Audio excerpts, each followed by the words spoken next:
My experience at the residential school was a very sad one because it is the first place where I saw violence and abuse of all kinds.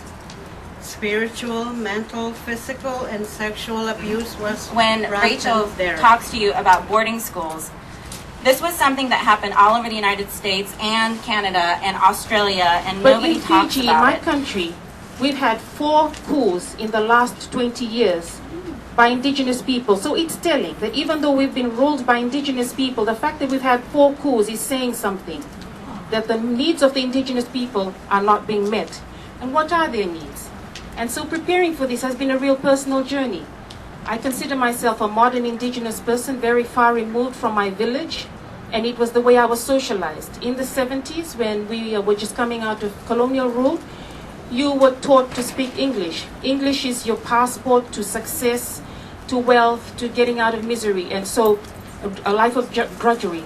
So if you were caught speaking your indigenous language in schools, you got put on detention, reading 1 hour in the hot sun. I'm an Aboriginal from Australia. I live by tribal traditional, and I am an Anglican, and my traditional teach me to love and care for the earth. I want to teach my Anglican sisters and brothers to love and care for the earth.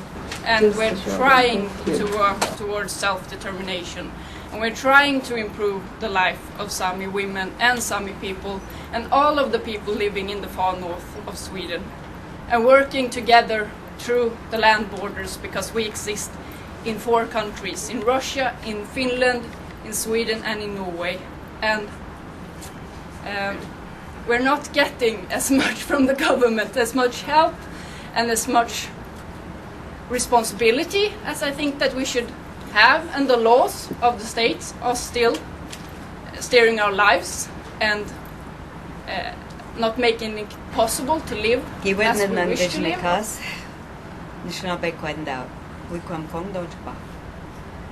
I would just like to share with you some of our experiences in Canada.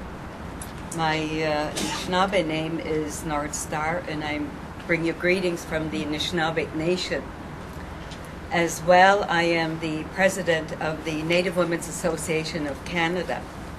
And I would just like to say, I appreciate your question because that is where we need to start from. I am granddaughter of the Kickapoo and Tepehuanes people, foot on both sides of the border. My mother is from Mexico, my father is from U.S. Mexico. I was born in Portland, Oregon, raised in Los Angeles. I do UN work. I travel the world with working in struggle with our indigenous sisters.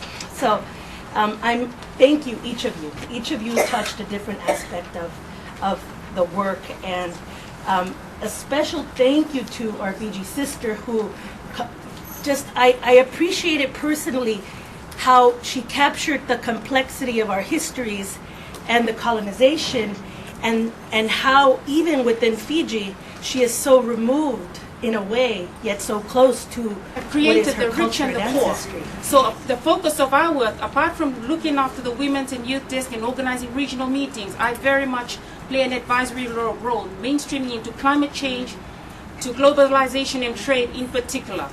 And what we're really doing in the Pacific now, which I'm very much a part of, is questioning the development paradigm, questioning this the neoliberal economic policies have created the poverty, have created the face of poverty, which is that of a woman. We can get help, or how we can integrate these groups to get the values, the indigenous values. Gracias. Thank you.